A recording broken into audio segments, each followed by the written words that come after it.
வணக்கம். 8ஆம் வகுப்பு இயற்கணிதம் பயிற்சி 3.8ல் 3வது கணக்கு பார்ப்போம்.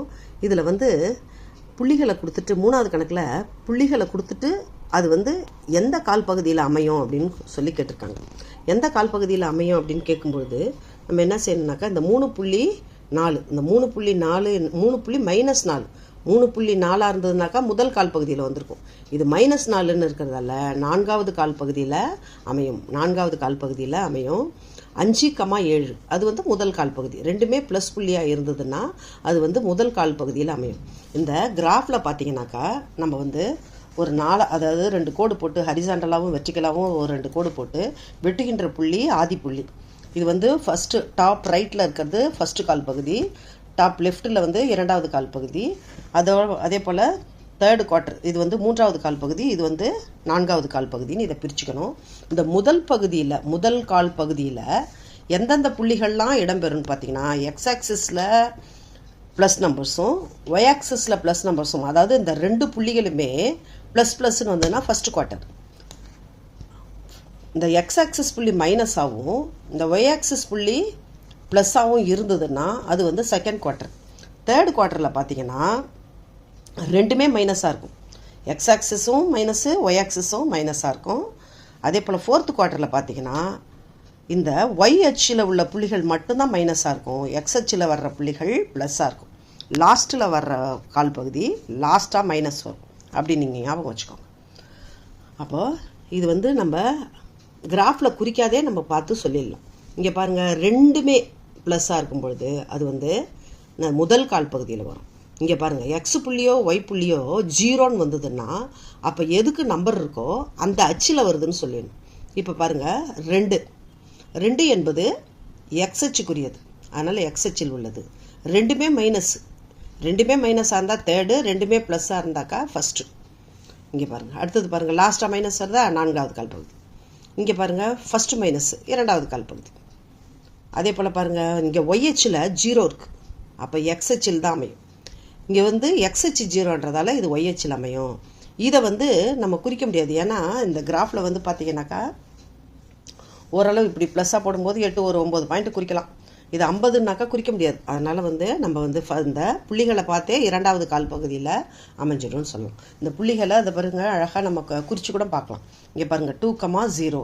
நீங்கள் இந்த புள்ளிகள் எழுதுறத நீங்கள் எந்த குவார்ட்டரில் வேணால் எழுதலாம். ஆனால் இந்த புள்ளி பாயிண்ட் எங்கே வைக்கிறீங்கன்னு தான் கேள்வி. இந்த பாயிண்ட்டை இங்கே வைக்கணும். எக்ஸ் அச்சில் 2, ஒய்க்கு 0 இல்லை, ஹைட்டு இல்லை, அதனால் ஹைட்டும் இல்லை டெப்த்தும் இல்லை, ஒய் அச்சே இல்லை, அதனால் 2,0. இங்கே பாருங்கள் ப்ளஸ் புள்ளி. இங்கே பாருங்கள் 0,10. ஒய் புள்ளிக்கு மட்டும்தான் நம்பர் இருக்குது, அதனால் ஒய் அச்சிலே இருக்கும். மேலே இருக்கிறது ஒய் டேஷ், இங்கே மைனஸ் உள்ளது, மேலே இருக்கிறது ஒய், கீழே இருக்கிறது ஒய் டேஷ். ரைட்டில் உள்ளது எக்ஸு, லெஃப்டில் உள்ளது எக்ஸ் டேஷ். இதே போல் நம்ம குறிக்கலாம். இங்கே பாருங்கள், லாஸ்ட்டாக மைனஸ் வந்துருக்கு பாருங்கள். இந்த 4 -3. சில பிள்ளைங்க என்ன செய்வாங்க, குழப்பிக்குவாங்க. மொதல் இருக்கிற நம்பரை ஒய் அச்சில் குறிச்சிடுவாங்க. மொதல் இருக்கிற நம்பரை எங்கே தேடணும், எக்ஸ் அச்சில் தான் தேடணும். ப்ளஸ்ஸில் இருந்தால் ப்ளஸ்ஸில் தேடணும், மைனஸில் இருந்தால் லெஃப்ட்டு வந்துடணும். இதே போல் அருமையாக என்ன செய்யலாம், கொடுக்கப்பட்ட புள்ளிகளை இதிலையும் குறிக்கலாம், அல்லது நீங்கள் ஓரலாகவே சொல்லலாம். ஓகேவா? அடுத்தது செகண்ட் சம். செகண்டாக உள்ள இந்த 4th சம் பாருங்கள். எக்ஸசைஸ் 3.8ல் இந்த மாதிரி ஒரு ஏபிசிடி ஹெச்னு ஒரு புள்ளிக்கு பேரெல்லாம் கொடுத்துட்டாங்க. ஏபிசிடி எஃப்ஜிஹெச் கே வரைக்கும் கொடுத்துருக்காங்க. இப்போ இந்த ஏ என்ற புள்ளி ப்ளஸ் நம்பர்ஸ். அப்போ இவன் எங்கே தான் வருவான், ஃபஸ்ட்டு குவார்ட்டரில் பார்க்கணும். எக்ஸ் அச்சு 5லையும் ஒய் அச்சு 2லையும் பார்க்கணும். எக்ஸ் அச்சு 5 எங்கே இருக்குது, இதோ இருக்குது. ஒய் அச்சு 2 எங்கே இருக்குது, இதே ஒரு பாயிண்ட் தள்ளி போயிருக்கு. கரெக்டாக நம்ம எக்ஸ் அச்சு குறிக்கும் போது அந்த டார்க் இதில் தான் நம்ம குறிக்கணும். ஒரு பாயிண்ட் இதே தள்ளி போயிருக்கு, நம்ம டார்க் இதில் தான் குறிக்கணும். இங்கே பாருங்கள், 5,2 ஏ என்ற புள்ளி. அதுக்கடுத்தது பி, ரெண்டுமே மைனஸ் வந்திருக்கு. ரெண்டுமே மைனஸ் வந்ததுன்னாக்கா நம்ம எதில் பார்க்கணும், எந்த குவார்ட்டரில் பார்க்கணும், தேர்டு குவார்ட்டர். இப்போ பாருங்கள், தேர்டு குவார்ட்டரில் -7. -7னா இங்கே வந்துடணும், -3 இங்கே வந்துடணும். அதே போல் பாருங்கள், சி புள்ளி பாருங்கள், -2 எக்ஸ் அச்சு. அப்போது இவன் எங்கே போவான்னாக்கா என்ன செய்யணும், லெஃப்ட்டுக்கு போயிடணும். -2 லெஃப்ட்டுக்கு போயிடணும். லெஃப்ட்டில் போய் -2 எங்கே இருக்குது பாருங்கள், -2, கமா 4. 4 எங்கே இருக்குது, இங்கே கீழே வரக்கூடாது, இது ப்ளஸ் புள்ளி இல்லையா, அதனால் -2, கமா 4. அந்த மாதிரி ஒவ்வொரு புள்ளிகளாக குறிக்கணும். அருமையாக குறிக்கலாம். இங்கே பாருங்கள் 2, 3 ரெண்டுமே ப்ளஸ்ஸாக இருந்ததுன்னா ஃபஸ்ட் குவார்ட்டர். இங்கே பாருங்கள், இது எந்த புள்ளி சொல்லுங்கள், 0, எக்ஸ் புள்ளி இல்லை, எக்ஸ் புள்ளியே இல்லை, அதனால் 0, -5. அப்போ கீழே வந்துடுவார். ஒய் புள்ளியில் மைனஸ் இருக்கு இல்லையா, அதனால் கீழே வந்துடும். ஒய் அச்சில் அமையும். இதை பாருங்கள் 2, 0 வந்து என்னது ஒய் அச்சு இல்லை, இங்கே எக்ஸ் அச்சு இல்லை, இங்கே ஒய் அச்சு இல்லை. அப்போ இவன் வந்து ஒய் அச்சில் வருவான், இவன் எதில் வருவான், எக்ஸ் அச்சில் வருவான். இதே போல் ஒவ்வொரு புள்ளிகளாக இங்கே பாருங்கள், ஜேன்ற புள்ளியை பாருங்கள், ஜேன்ற புள்ளி 8, -4. 8ன்றது எக்ஸ் அச்சில் எங்கே இருக்குது, ஓரளவு 7 எண்டில் வரும். 8, 8, -4. -4ன்றது ஒய் அச்சு இல்லையா, அதனால் இங்கே வரும். இவனை அப்படியே ரெண்டும் சந்திக்கிற புள்ளியில் இந்த இடத்துல வைக்கணும். ரெண்டும் சந்திக்கிற புள்ளி இருப்பிடத்தை முக்கால்வாசி இந்த கிராஃபெல்லாம் எதுக்கு யூஸ் ஆகுதுன்னு பார்த்தீங்கன்னா,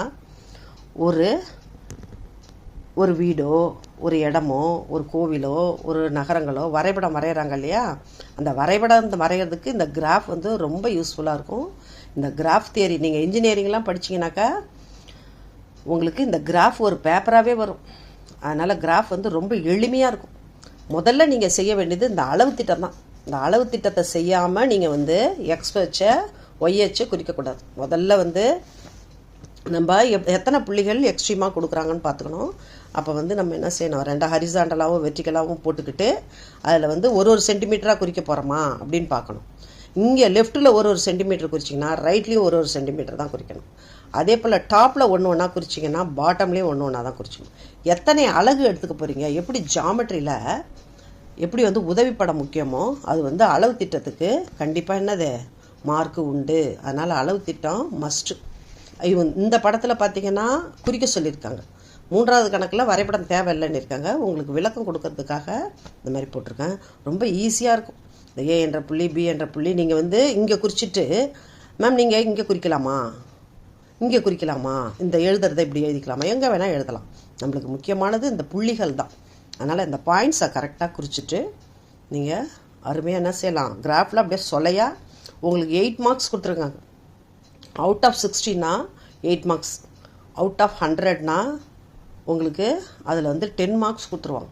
இப்போ ஜாமெட்ரியும் கிராஃபும் நீங்கள் ஃபிங்கர் டிப்பில் வச்சுருந்தீங்கன்னா ஈஸியாக ஸ்கோர் பண்ணலாம்.